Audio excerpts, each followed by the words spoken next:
Story 1. The Watcher in the Shadows.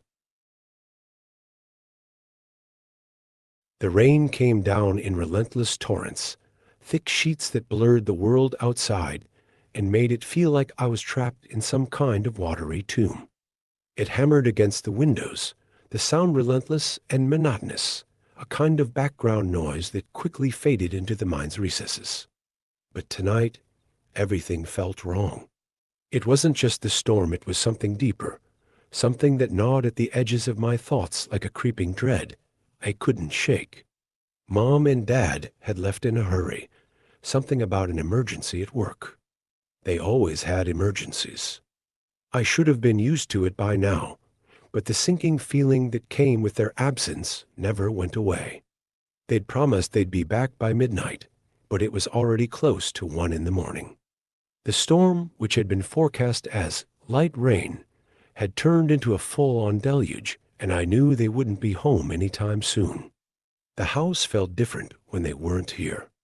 It wasn't just the silence, it was the way the shadows seemed to stretch a little farther, the creaks a little louder. It was as though the walls themselves were closing in, waiting for something. It was a feeling I had whenever I was alone, but tonight it was worse. Much worse. I sat in the living room, staring at the TV, though I wasn't really watching.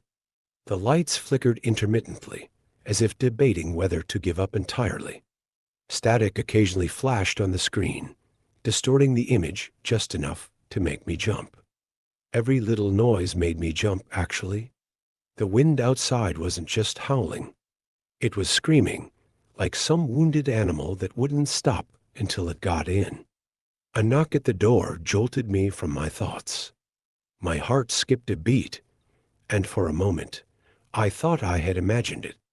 Who would be out in this weather? The sound came again, louder this time, more insistent. My pulse quickened. I stood, hesitating, and glanced toward the door. The hallway leading to the entrance was dim, the light bulb casting eerie shadows along the walls. I crept toward the door, each step deliberate and slow. My breath caught in my throat as I leaned forward to peer through the peephole. The rain made it hard to see clearly, but there was someone standing on the porch, a woman, drenched from head to toe. Her clothes clung to her like wet rags, her hair matted against her face, and her eyes.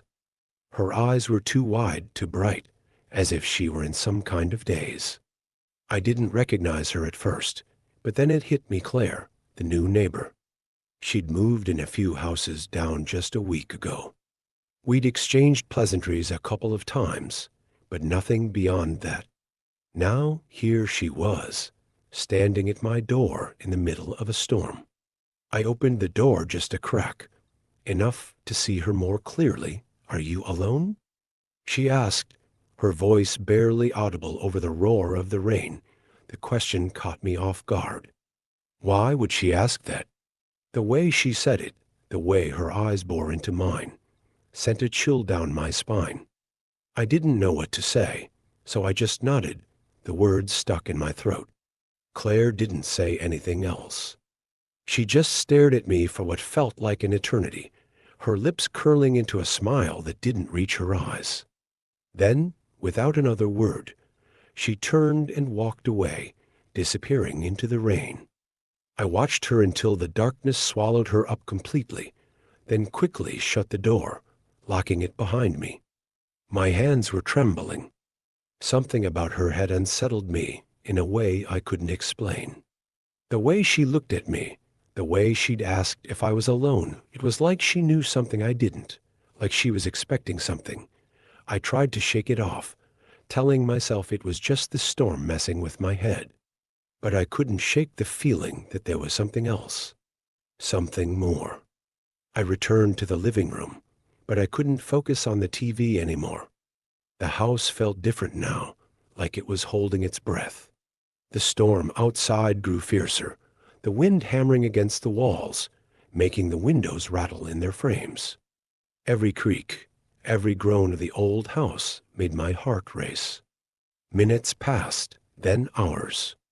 I glanced at the clock. It was nearing 2:30 a.m. Mom and Dad still hadn't called. I picked up my phone, hesitating for a moment before dialing my mom's number. It rang several times before going to voicemail. I tried Dad's phone next, same result. The unease that had settled in my chest grew heavier, like a weight pressing down on me. Then I heard it. Footsteps. Faint at first, barely audible over the sound of the storm. But they were there, coming from upstairs. My body went rigid, my heart pounding so hard I thought it might burst from my chest. I strained to listen, convinced that I was imagining things. But the footsteps continued slow, deliberate, like someone was walking through the house. I was supposed to be alone. There was no one else here. My parents wouldn't be back until much later, and no one else had a key. The footsteps grew louder, moving from room to room, as if someone or something was searching for something. I stood frozen in the living room, my mind racing with panic. My feet wanted to move, to run, but I couldn't make myself move. The sound of the footsteps filled the silence, louder now, closer. I bolted for the front door, my hands shaking so badly I could barely turn the lock. But before I could pull the door open, the footsteps stopped. I froze, my breath caught in my throat. The silence that followed was deafening, pressing in on me from all sides. Slowly, I turned and looked toward the staircase. The hallway at the top of the stairs was dark, the shadows stretching long and thin. I could feel something watching me, lurking just beyond the edge of the light. My heart pounded in my chest, but I forced myself to move. I couldn't leave. Not without knowing what or who was up there. I crept toward the staircase, each step feeling like it took an eternity. The house was deathly silent now, the storm outside muffled as if it had been swallowed by the thick walls. The air was heavy, oppressive, like something was pressing down on me, suffocating me. At the top of the stairs, I hesitated, listening. Nothing. Just the sound of my own ragged breathing. I swallowed hard, my throat dry, and glanced toward my parents' bedroom. The door was slightly ajar, a sliver of darkness spilling into the hallway. I pushed it open. My heart nearly stopped. There, standing in the middle of the room, were two men. They were tall, their faces obscured by shadows. They hadn't noticed me yet, their attention focused on something inside the room. I didn't know who they were or how they had gotten in, but I knew one thing: I had to get out. I turned and ran, taking the stairs two at a time. Behind me, I heard the thud of footsteps as the men gave chase. My pulse pounded in my ears as I reached the front door, fumbling with the lock once more. The door finally gave way, and I stumbled outside into the storm, the rain hitting me like a wall of ice. I ran down the street, not stopping until I was halfway to the next block. My breath came in ragged gasps, my mind racing as I tried to make sense of what had just happened. I pulled out my phone and called the police, my hands shaking as I struggled to explain what had happened. They told me to stay put, that they'd send someone right away. But as I stood there in the rain, the feeling of being watched didn't go away. It clung to me like a second skin. When the police arrived, the house was empty. The men were gone, as if they had never been there at all. Upstairs, the officers found signs of a break in, drawers opened, belongings tossed around, but there was no sign of the intruders. No clues. No fingerprints. Nothing. As I stood there, watching the flashing lights of the police cars, I couldn't shake the feeling that it wasn't over, that they would come back. Or worse, that they had never really left. I returned home after the police left, locking the doors and windows with trembling hands. The rain had slowed to a steady drizzle, but the wind still howled, sending branches scratching against the windows like claws. Every sound felt amplified, every creak of the floorboards like a gunshot in the quiet house. I sat on the couch, staring at the front door, waiting for something to happen. My phone buzzed in my hand. It was a text from Mom, running late. Be home soon. Storm's slowing us down. I didn't respond. I couldn't. My hands were shaking too badly. Hours passed. I didn't sleep. Couldn't. Every time I closed my eyes, I saw them, the two men, standing in my parents' room, their faces hidden in the shadows. Who were they? What were they doing in my house? I didn't have any answers. All I had was fear. Raw, unrelenting fear that gripped me like a vice and refused to let go. The house seemed colder now, as if the warmth that had once made it a home had been sucked out, leaving only the bones of the building. My fingers twitched involuntarily as I glanced at the clock. 3:15 a.m. The numbers glowed ominously, the only light in the room besides the dim flicker from the street lamp outside. The police had been thorough, I reminded myself, but the reassurance didn't settle in my chest the way it should have.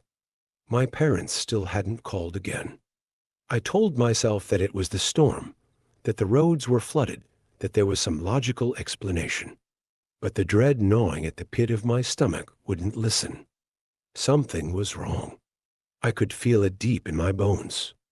The hours crept by, each second stretching into eternity. Every creak of the house, every groan of the wind outside seemed to magnify the silence in the house pressing in on me. The memory of those men standing in the room, their faces shrouded in darkness, kept playing in my mind like a broken record. Why hadn't they taken anything? Why had they just stood there? I didn't understand, and the not understanding was the worst part. I pulled my knees up to my chest, wrapping my arms around them as I sat in the corner of the couch. The weight of exhaustion pressed down on me, but I couldn't sleep. Not now. Maybe not ever again. That's when I heard it again, the footsteps. At first, they were faint, so soft I almost convinced myself it was just the wind. But as they grew louder, my pulse quickened. The sound was unmistakable. Someone was moving upstairs. The realization sent a fresh wave of terror flooding through me, freezing me in place. This time, there was no mistaking it. The footsteps were deliberate, calculated, slow. The same fear I'd felt before gripped me, but it was different now, stronger, more visceral. I wasn't imagining this. I wasn't jumping at shadows or letting my mind play tricks on me. Someone was up there. I stood, my legs trembling beneath me, and backed away from the staircase, my heart hammering in my chest. My phone buzzed in my pocket, and I pulled it out, barely managing to press the call button before realizing who it was. Mom. Where are you? I whispered into the phone, my voice shaky. I could barely hear myself over the thudding in my ears. Just hold on, sweetheart. We're just trying to get through, she said. Her voice was broken by static, the signal fading in and out as the storm interfered with the line. I could hear Dad's voice in the background, but the words were lost in the crackling noise. I think someone's in the house, I said, trying to keep my voice calm, but it cracked, betraying my fear. The line went dead. Panic surged through me. I redialed, my hands shaking so badly I could barely grip the phone. The screen showed that the call wasn't going through. I was alone again. My parents, God knew where, and someone or something moving upstairs. I knew I had to do something. I couldn't just stand there, frozen in fear.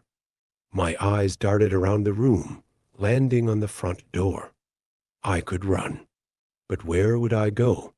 Into the storm? My house was miles from the nearest neighbors, and in this weather, I'd never make it far. And what if the men were still outside, waiting for me to make that exact mistake?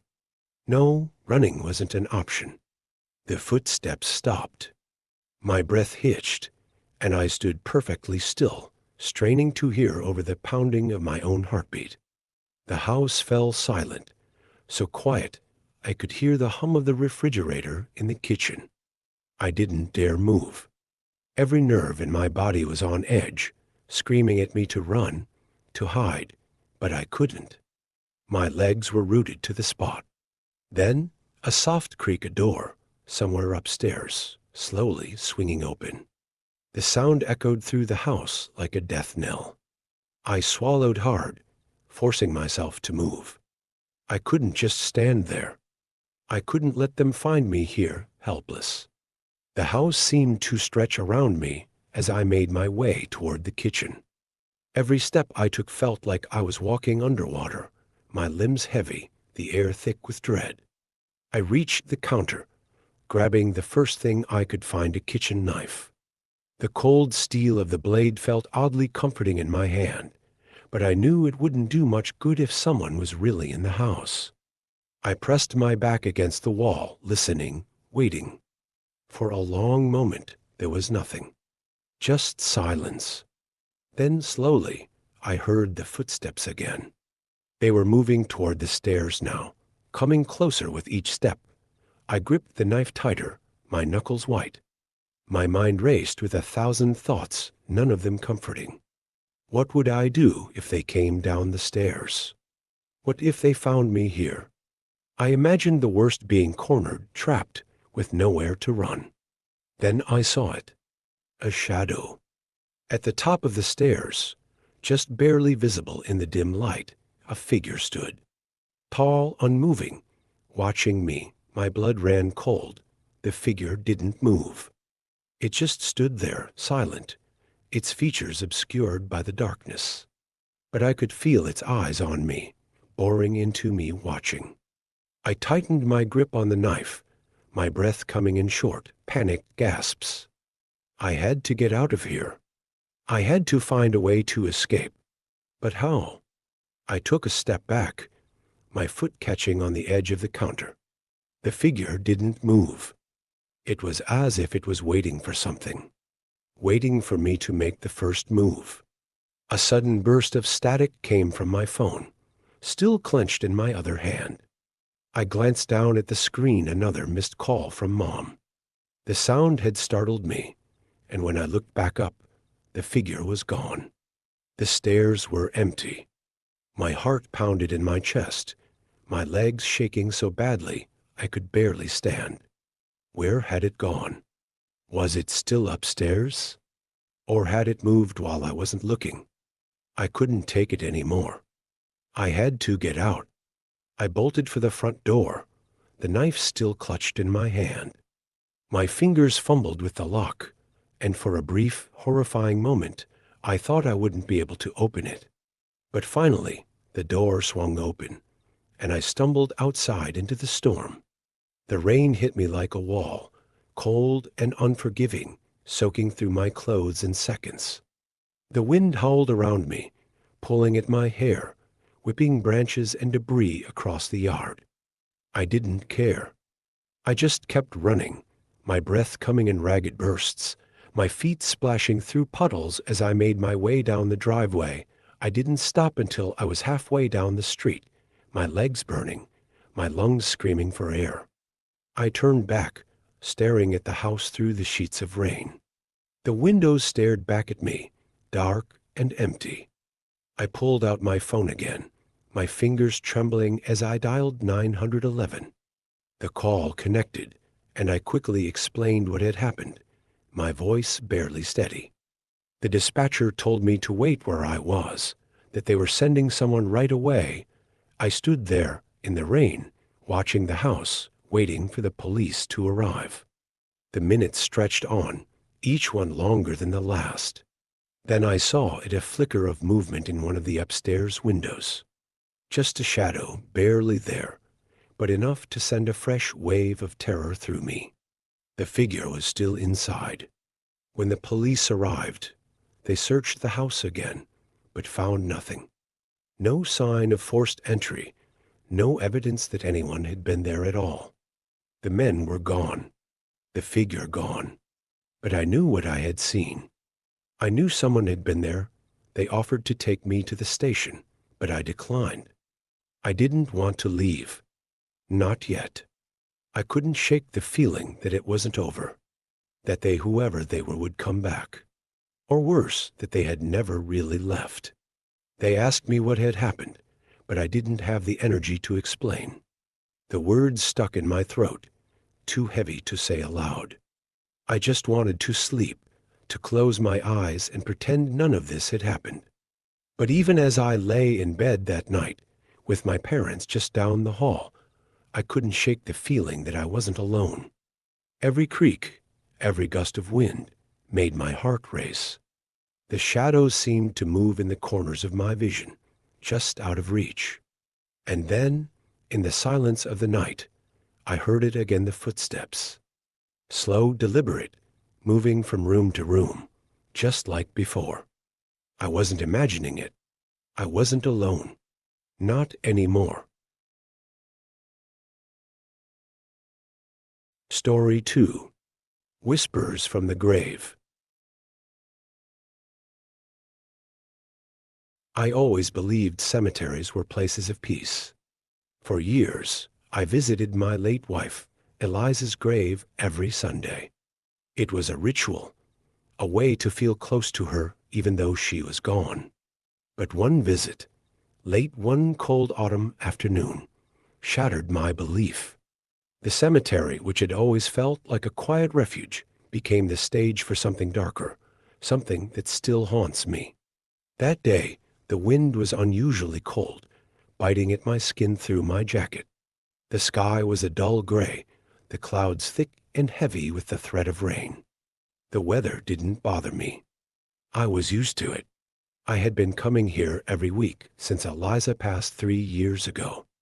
I parked near the entrance and walked the familiar path to her grave, the crunch of gravel under my shoes the only sound.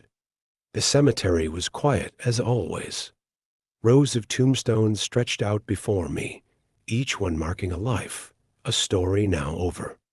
I had grown accustomed to the silence, to the stillness. I found it comforting, a place where I could be alone with my thoughts, with her memory. As I approached Eliza's grave, I noticed something strange. A man stood a few rows away, too far for me to make out his features clearly, but close enough to feel his presence. He wasn't looking at any particular grave. Instead, he seemed to be staring in my direction. His posture was odd, rigid, as though he was waiting for something. I tried to ignore him, brushing off the discomfort that his presence stirred in me. Other people visited graves too. It was nothing unusual. But as I knelt down by Eliza's grave to clear away some fallen leaves, I couldn't shake the feeling that he was still watching me. I spoke to Eliza, as I always did, telling her about my week, about the kids and how much I missed her. My words felt heavier today, weighed down by the cold and the quiet. The man still hadn't moved. I glanced over my shoulder again, trying to be subtle, but he was closer now. My heart rate picked up. There was no sound of footsteps, no indication of how he had gotten closer without me hearing. The wind wasn't loud enough to mask his movement, and the gravel underfoot was impossible to walk on silently.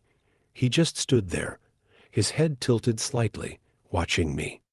I cleared my throat, standing up from where I'd been kneeling. My palms felt clammy despite the chill in the air. I wanted to say something to him, maybe a casual hello, but the words wouldn't come. His eyes, too dark, too empty, locked onto mine, and I felt a coldness seep into my bones, deeper than the wind could reach. Then he spoke. "Got any money?" His voice was rough, grating like sandpaper on my ears. I blinked, surprised by the question. It wasn't just the request that threw me off, it was the way he asked. There was no politeness, no hesitation. It was a demand, plain and simple. "I don't carry cash," I replied, my voice steady, though I felt far from calm.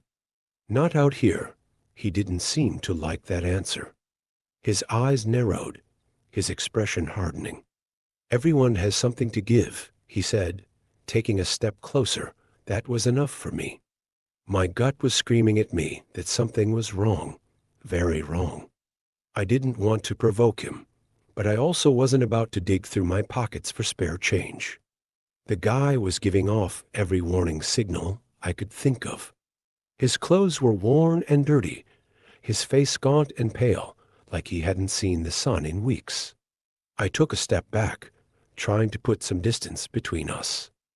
"I really don't have anything for you," I said, keeping my voice calm but firm. "Sorry." He moved closer still, his steps unnaturally slow, deliberate. The air around us felt thick, heavy with something I couldn't quite name. My heart was pounding now, the uneasy feeling growing with each passing second. This wasn't just a man asking for money. There was something more to him, something off. The cemetery, which had always been a place of peace for me, now felt hostile, like the tombstones themselves were watching, waiting for what was about to unfold. I glanced around, hoping to see someone else, anyone who could help. But the cemetery was empty. It was just me, him, and the graves. "I'm leaving now," I said, taking another step back, though it felt more like retreating. My pulse quickened as I spoke, trying to maintain an air of control that I didn't feel. "You take care." I tried to sidestep him, but he moved with me, blocking my path back to the car. His eyes flashed with something, anger, maybe, or desperation.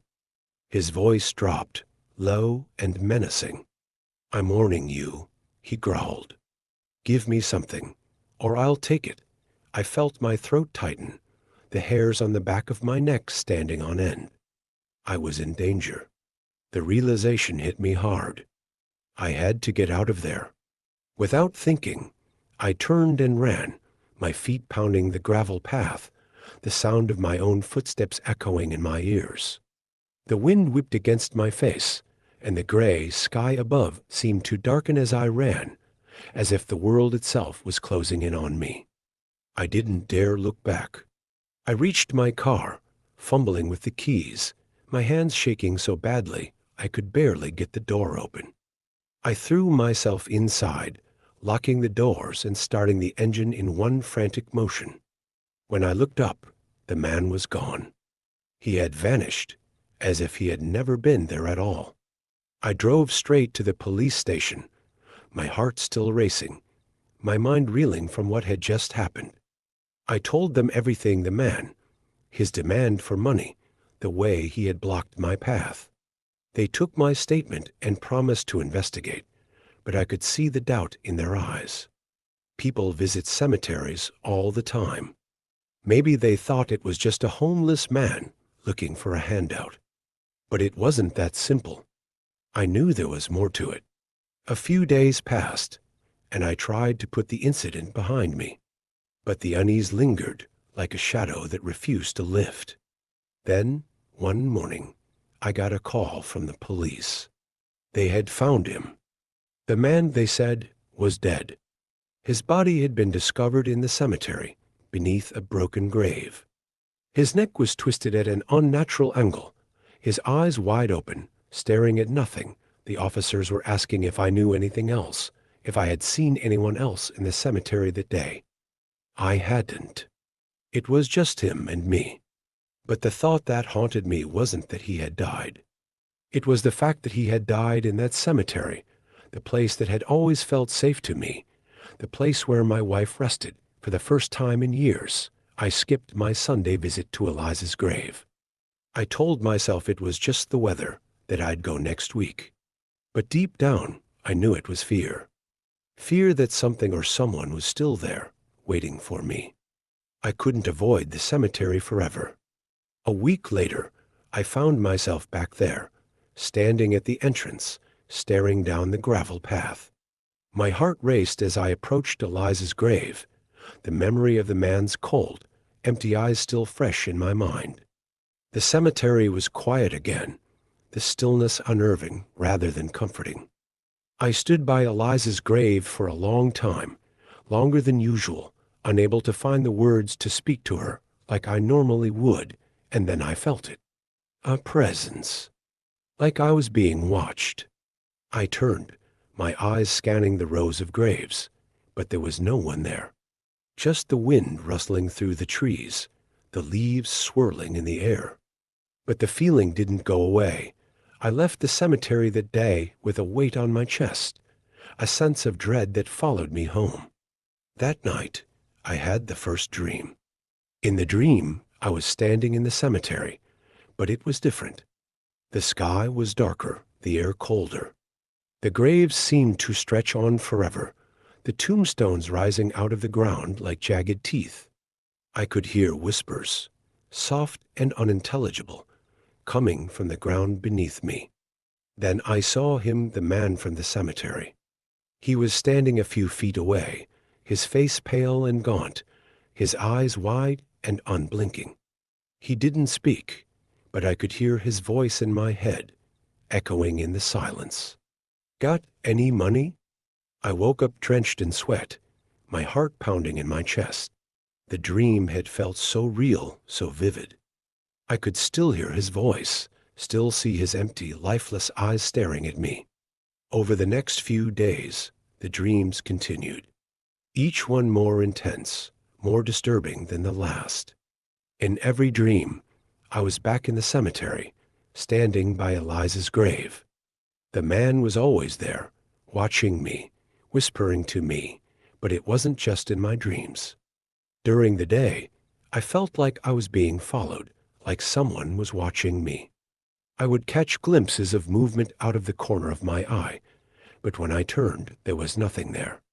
The cemetery became a place of fear for me, no longer the refuge it once was.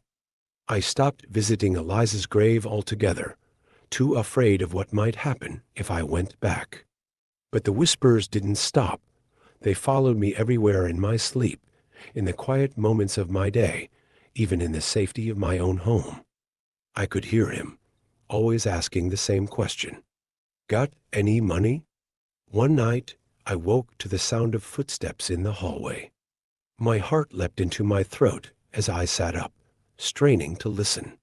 The house was silent, but I knew what I had heard. I got out of bed, my feet cold against the hardwood floor.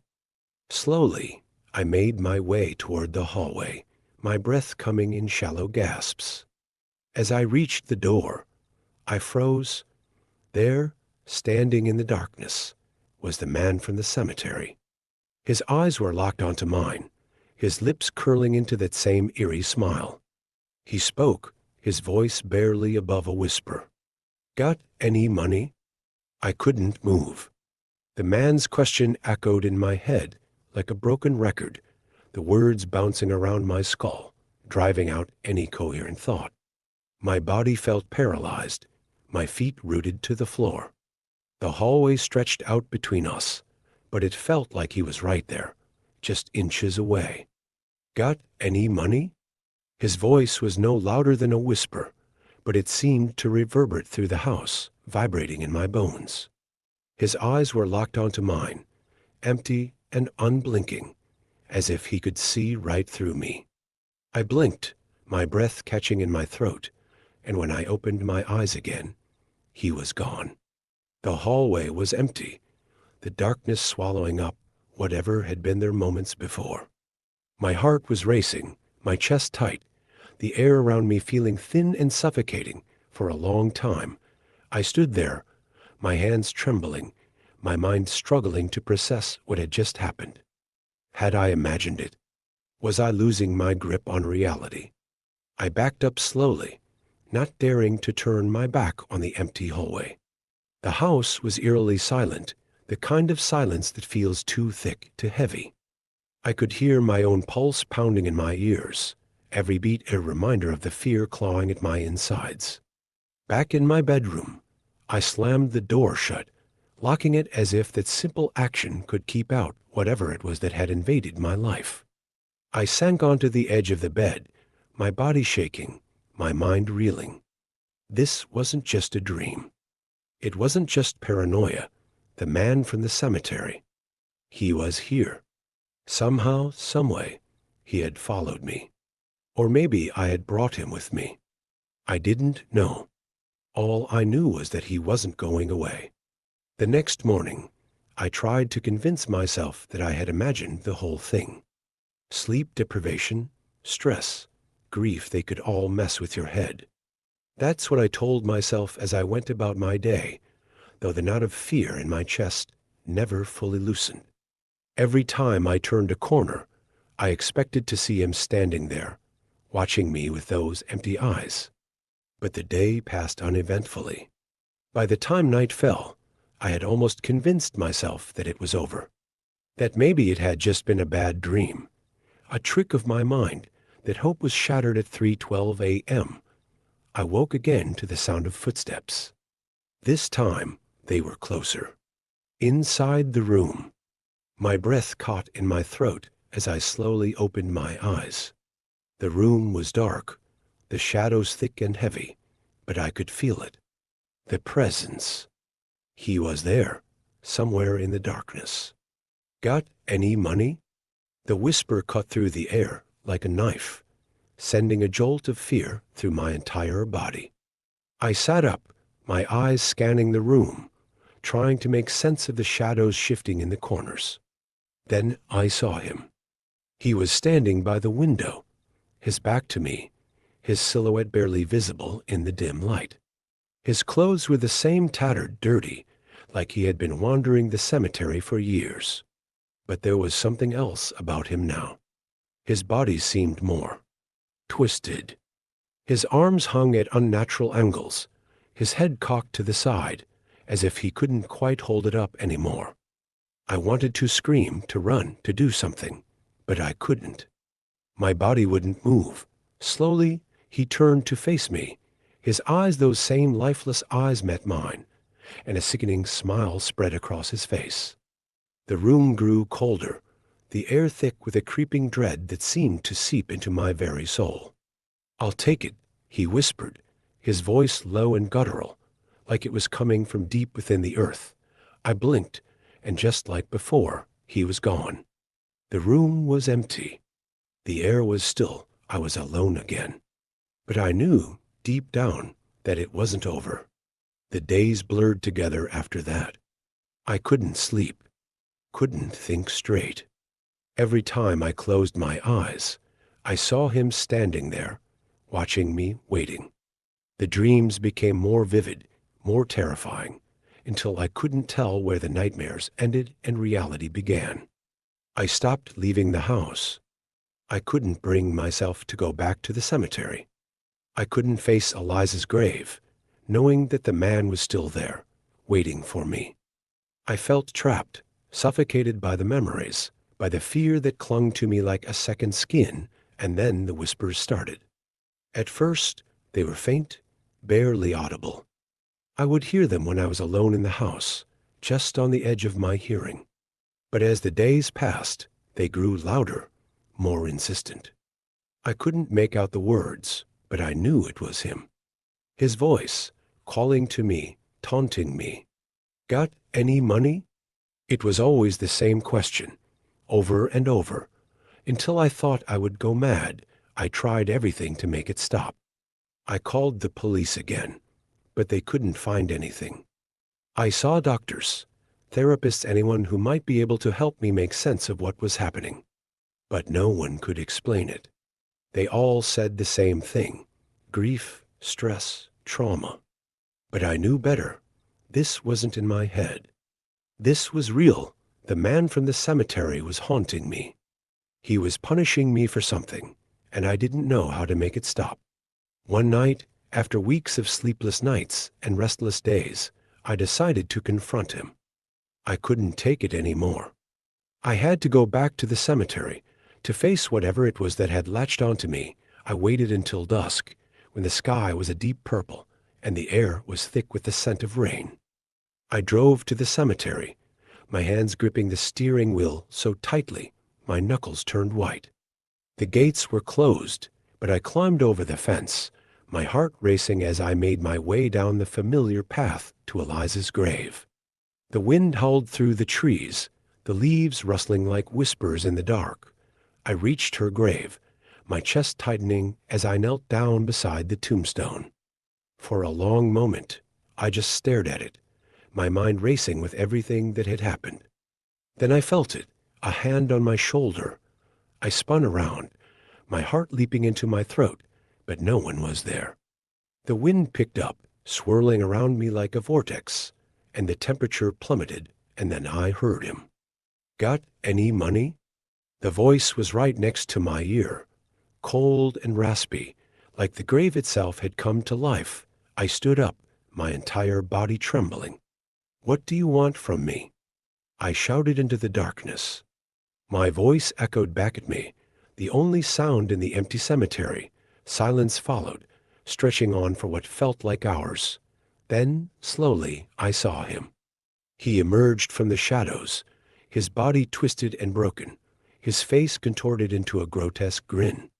His eyes, those same lifeless, hollow eyes, locked onto mine, and I felt the cold grip of terror tighten around my heart. "I'll take it," he whispered again, his voice low and menacing. I backed away, stumbling over the uneven ground, my mind screaming at me to run. But my feet wouldn't move. I was frozen, trapped in his gaze. He reached out a hand, his fingers long and skeletal, stretching toward me. In that moment, I realized what he wanted. It wasn't money. It was me. The man from the graveyard had come to take me. I turned and ran, my feet pounding the gravel path as the wind howled behind me. I didn't stop until I reached my car, throwing myself inside and locking the doors. My hands shook as I fumbled with the keys, finally starting the engine and speeding away from the cemetery as fast as I could. But even as I drove away, I knew it wasn't over. The whispers would follow me. He would follow me. To this day, I can still hear him. At night, when the house is quiet and the wind is still, I hear his voice calling to me from the darkness. "Got any money?" And every time, I know he's getting closer. One day, he'll take it. He'll take me. Story 3, The Chant in the Woods.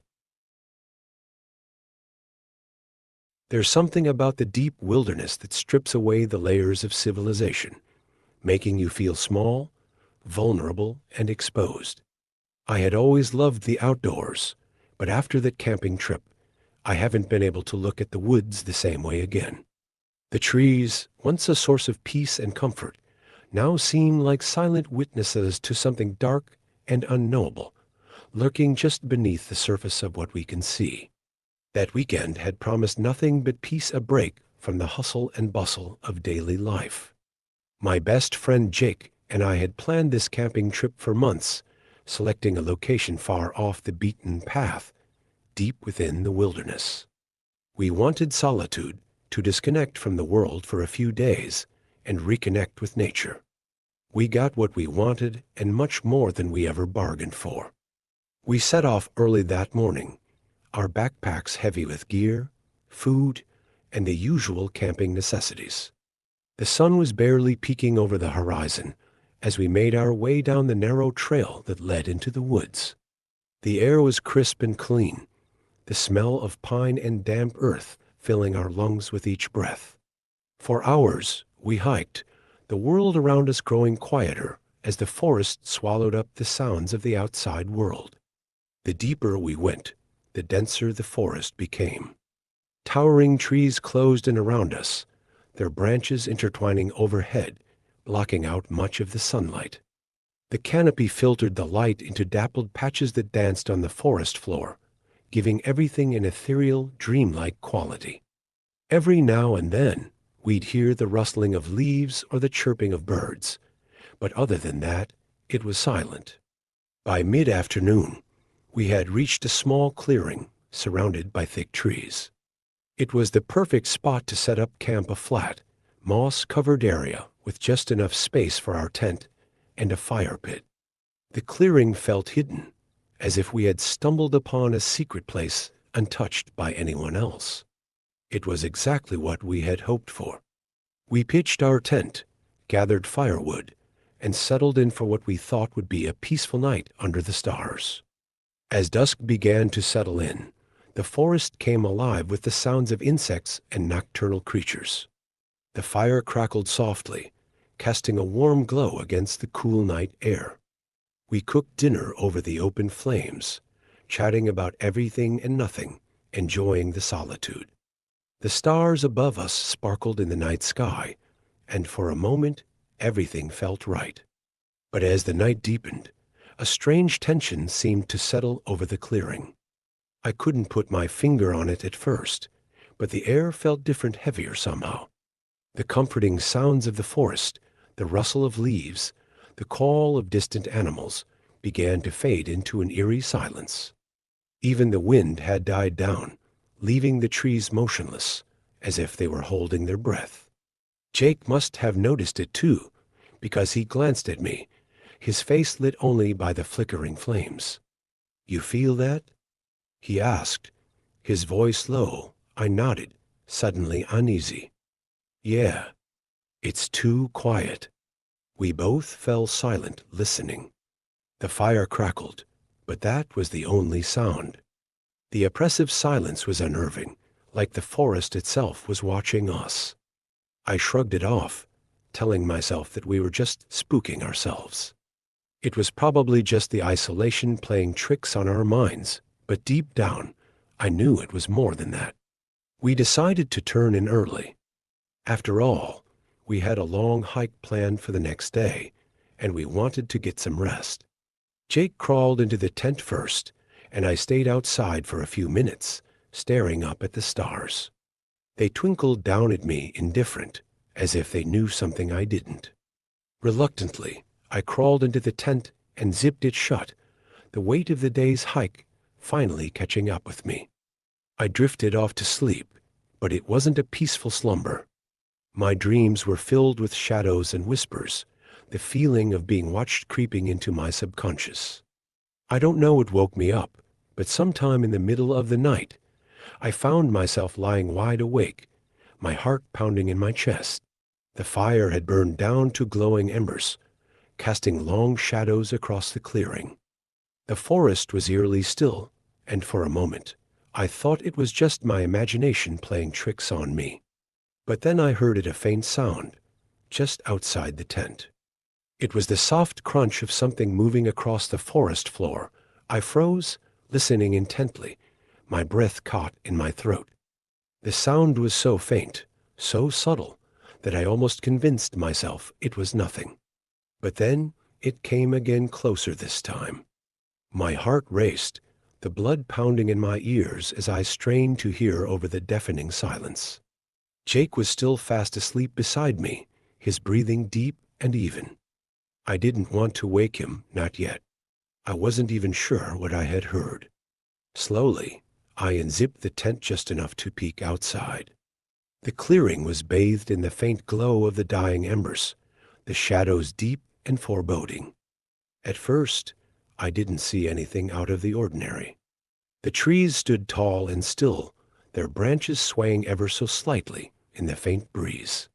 But then, just beyond the edge of the clearing, something caught my eye. Footprints.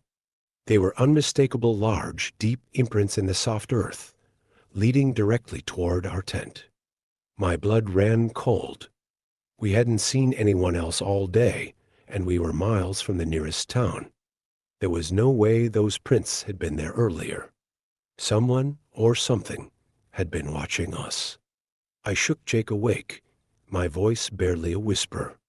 He grumbled in protest at first, but when he saw the look on my face, he sat up, instantly alert.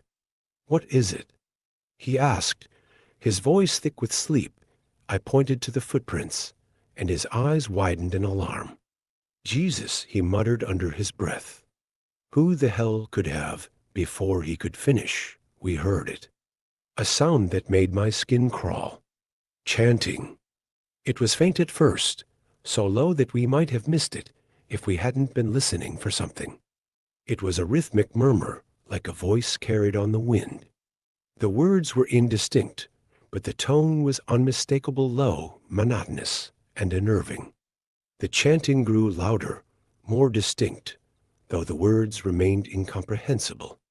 It was coming from the direction of the footprints, from the thick woods just beyond our camp. My heart pounded in my chest, and I felt a cold sweat break out on my skin. I exchanged a glance with Jake, both of us too terrified to speak. The chanting continued, growing in intensity, until it felt like the very air around us was vibrating with it. And then, through the darkness, we saw him. A figure emerged from the shadows, stepping into the dim light of our dying fire. He was tall and gaunt, his clothes tattered and filthy, hanging off his skeletal frame like rags. His hair was long and matted, obscuring most of his face, but what little I could see of his eyes was enough to freeze the blood in my veins. They were hollow, empty, as if there was nothing human left inside him. He swayed slightly as he walked, his lips moving in that same eerie chant. His voice was barely above a whisper, but the words, whatever they were, seemed to resonate in the air, filling the clearing with an unnatural energy. Jake and I were frozen in place, unable to move, unable to tear our eyes away from the figure. For what felt like an eternity, he just stood there, muttering to himself, his hollow eyes unfocused. Then, without warning, he lunged. Jake barely had time to react. We scrambled backward, crashing into the side of the tent, our movements clumsy with fear. The figure moved toward us with terrifying speed, his body jerking unnaturally, like a marionette pulled by invisible strings. The chanting never stopped, his voice rising and falling in a maddening rhythm, a sound that seemed to pierce through the very air. We tumbled out of the tent, barely managing to get our footing. My heart pounded in my chest, my thoughts a whirlwind of panic. I grabbed Jake's arm, pulling him toward the fire pit. The embers were still glowing faintly, and I grabbed a half-burned log, brandishing it like a weapon. "Stay back," I shouted, my voice trembling. The figure didn't flinch. He didn't stop. He kept advancing, his hollow eyes fixed on us, the chanting spilling from his lips in an endless, droning hum. There was no emotion in his face, no anger, no malice, just that blank, empty stare. But that only made it worse. There was something deeply wrong with him, something unnatural. I swung the burning log in front of me, trying to keep him at bay.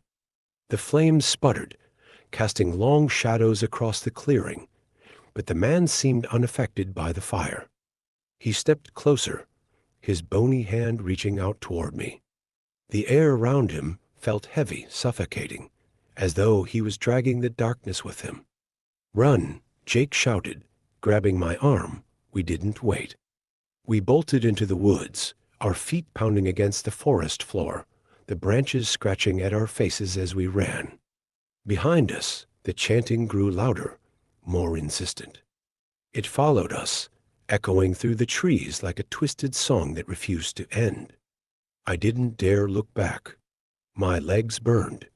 My lungs screamed for air. But I kept running, driven by pure fear. The forest seemed to close in around us, the trees growing taller and darker, their branches reaching out like skeletal hands trying to trap us. "Where the hell is he?" Jake gasped, glancing over his shoulder. I didn't answer. I didn't need to. The chanting had stopped. The silence that followed was more terrifying than the sound itself. It was as though the forest had swallowed him up, leaving only the cold, oppressive weight of the night behind. We slowed down, our breaths ragged, our bodies trembling with exhaustion.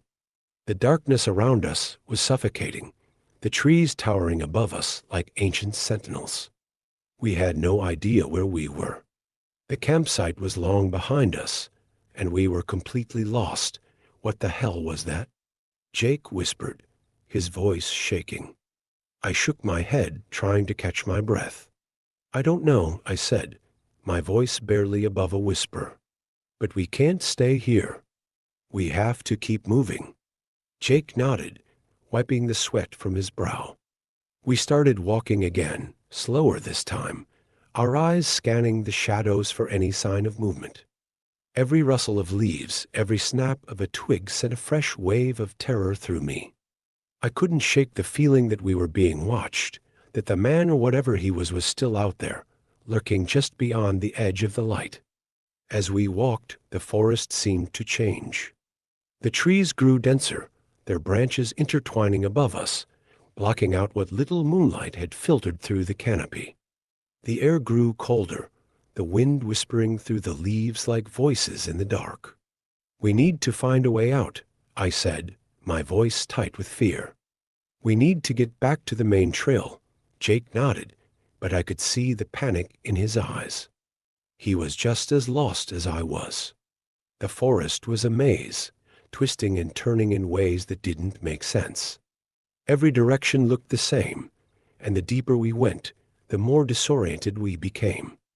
We kept moving, driven by the need to escape, but as the hours dragged on, I began to lose hope. The forest felt endless, the darkness pressing in on us from all sides. My muscles ached, my feet were blistered, and my head pounded with exhaustion. But stopping wasn't an option. Not after what we had seen. Just when I thought I couldn't go any further, we stumbled upon something that made my blood run cold. A clearing. But it wasn't just any clearing. It was the same one we had left behind hours ago. The same fire pit, now nothing more than smoldering ashes. The same tent, collapsed and torn. We had gone in a circle. "No," Jake whispered, his voice filled with disbelief. "No, we couldn't have." But there was no denying it. We were back where we started. How? How is this possible? I stammered, my heart racing. "We didn't turn back." "We didn't." Jake shook his head, backing away from the clearing as though it was cursed. "We need to go. We need to." His words were cut off by the sound of footsteps behind us. Slow, deliberate, I turned around, my stomach dropping. There, standing at the edge of the clearing, was the man. His hollow eyes gleamed in the darkness, his body swaying slightly as he stepped toward us, and then he began to chant again. The same low, rhythmic hum that had haunted us all night filled the air, growing louder with each step he took. The ground seemed to tremble beneath us, the air growing thick and heavy. I could feel the weight of his voice pressing down on me, suffocating me, making it hard to breathe. Jake grabbed my arm, pulling me backward. "Run!" he shouted, but it was too late. The man was upon us in an instant, his hand shooting out to grab Jake by the wrist. His grip was like iron, and I watched in horror as Jake screamed, his body convulsing as the man's touch seemed to drain the life from him. I tried to help, to pull Jake away, but the man's strength was inhuman. His chanting grew louder, more frenzied, the sound warping and distorting as the air around us seemed to pulse with a dark energy. I felt my own body growing weaker, the strength draining from my limbs as the man's hollow eyes locked onto mine. I could feel him pulling at me, pulling me into the darkness, into whatever twisted world he came from. But just when I thought it was over, when I thought we were both going to die, the chanting stopped. The man released Jake, his body crumpling to the ground in a lifeless heap. I stared at him, my heart pounding in my chest, unsure of what had just happened. The man stood there for a moment, swaying slightly, his eyes unfocused, and then, without a word, he turned and disappeared into the trees. I dropped to my knees beside Jake, shaking him, calling his name. He didn't respond. His body was limp, his skin pale and cold to the touch. Tears filled my eyes as I realized what had happened. Jake was gone. I don't remember much of what happened after that. Somehow, I made it out of the forest. The next thing I knew, I was stumbling into the parking lot where we had left the car, covered in dirt and blood, my mind shattered by the horrors I had witnessed. The authorities found Jake's body a few days later. They said he had died of a heart attack, probably brought on by the stress of being lost in the woods. They didn't believe me when I told them about the man, about the chanting. They said I was in shock, that my mind had created a story to cope with the trauma. But I know what I saw. I know that man is still out there, somewhere in the woods, waiting, watching. And sometimes late at night, when the wind is just right, I can still hear the faint sound of chanting carried on the breeze. Hey there, it's Mr. Night Horror. If you enjoyed this eerie journey and want to dive deeper into the shadows with us, don't forget to subscribe and hit the notification bell. Thanks for watching, and I'll be back with more spine-chilling tales tomorrow. Stay haunted.